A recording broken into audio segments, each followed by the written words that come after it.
Salut à tous et bienvenue pour cette nouvelle vidéo. Aujourd'hui, deuxième opus de la série consacrée au secret, dans lequel je vais vous parler de liberté, ou plus exactement de l'une des principales causes qui empêchent l'être humain de prendre pleinement possession du pouvoir créateur qui sommeille en lui. Alors on a souvent l'habitude de décrire la liberté de l'homme par sa non-soumission à des contraintes extérieures, que cela soit lié à la puissance contraignante d'autrui ou d'un système. Et bien que cela soit en partie vrai, nous allons voir dans cette vidéo que la première condition d'une absence de liberté, contrairement à ce que l'on pourrait penser au premier abord, demeure en réalité bien plus proche de nous. Avant d'aller plus loin, je vous propose de vous arrêter quelques secondes sur l'image de fond qui apparaît sur cette vidéo. Y a rien qui vous choque ? Vraiment ? Mais si, regardez de plus près. Juste là, en haut du bâtiment, à droite du cheval. Bon, j'arrête de vous embêter.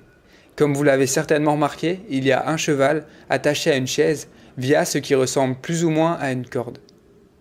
Alors vous allez dire, il a complètement craqué le coach conscient.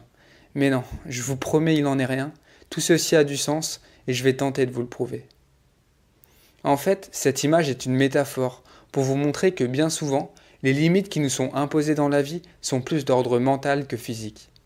Alors pour le coup, on peut penser que le cheval n'est pas bien futé, et que si c'était un être humain attaché à sa place, il y a bien longtemps qu'il se serait enfui. Mais si maintenant, je vous disais que nous, êtres humains, nous faisons bien pire que ça quotidiennement. Pour le coup, le cheval est pragmatique. Habitué à être attaché pour de vrai, et ce depuis toujours, il n'a même plus la volonté de se débattre. L'homme, quant à lui, n'a ni besoin de chaise, ni besoin de corde. Il a tout simplement le don de s'attacher lui-même par ses pensées.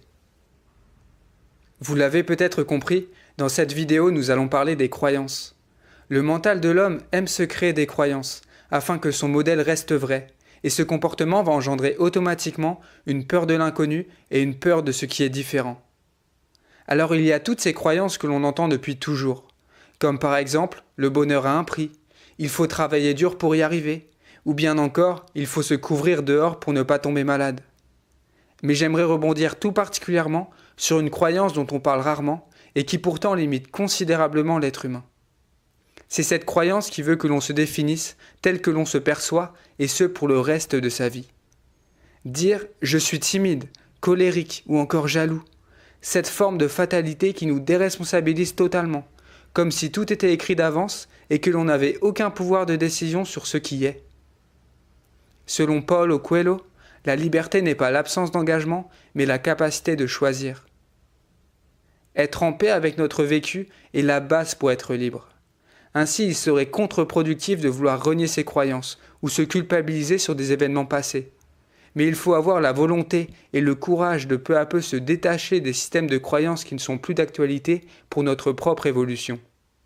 Finalement, tout est question de choix. Avant de poursuivre, voici une citation qui illustre bien le message que je veux vous faire passer.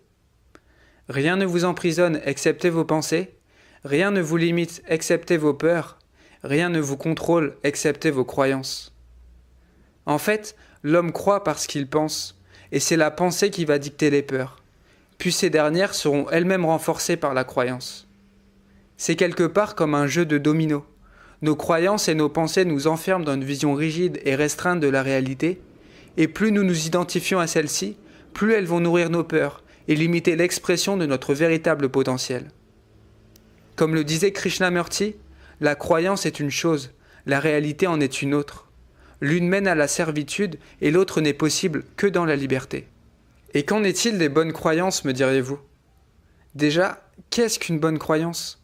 Si ce n'est finalement une simple croyance qu'on a adoubée au rang de vérité. Croire en cette dernière nous a fait tellement de bien par le passé qu'elle s'est figée dans le temps jusqu'à en devenir notre vérité. Seulement, la vérité est un processus purement mental qui conditionne l'individu dans ses croyances, quitte à réprimer l'expression même de la réalité. La croyance, peu importe sa nature, met un filtre sur le réel, ce qui réduit considérablement le champ des possibles. Au final, la vérité n'a de sens que pour celui qui croit, alors que l'expérience de la réalité ne demande qu'à être vécue. De la même façon, je n'aime pas vraiment le terme de croyance limitante, car en soi, toute croyance est déjà limitante.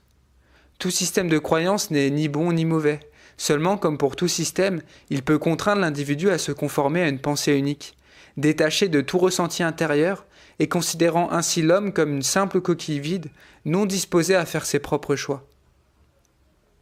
Le fait de penser qu'il existe de bonnes et de mauvaises croyances nous place dans un confort psychologique tout à fait relatif, qui tend à justifier nos propres actions, mais aussi à juger celles des autres. Il est nécessaire de remettre à plat toutes nos croyances, afin de voir derrière le masque des apparences et d'observer le plus objectivement possible quelles sont celles qui nous font souffrir. Entre le bien et le mal, le vrai et le faux, ou encore le beau et le laid, ce besoin de justifier toute chose par son extrême est le plus gros obstacle de l'homme en quête de liberté. Dans un monde polarisé, l'harmonie n'existe pas. Seule la dualité y réside en permanence.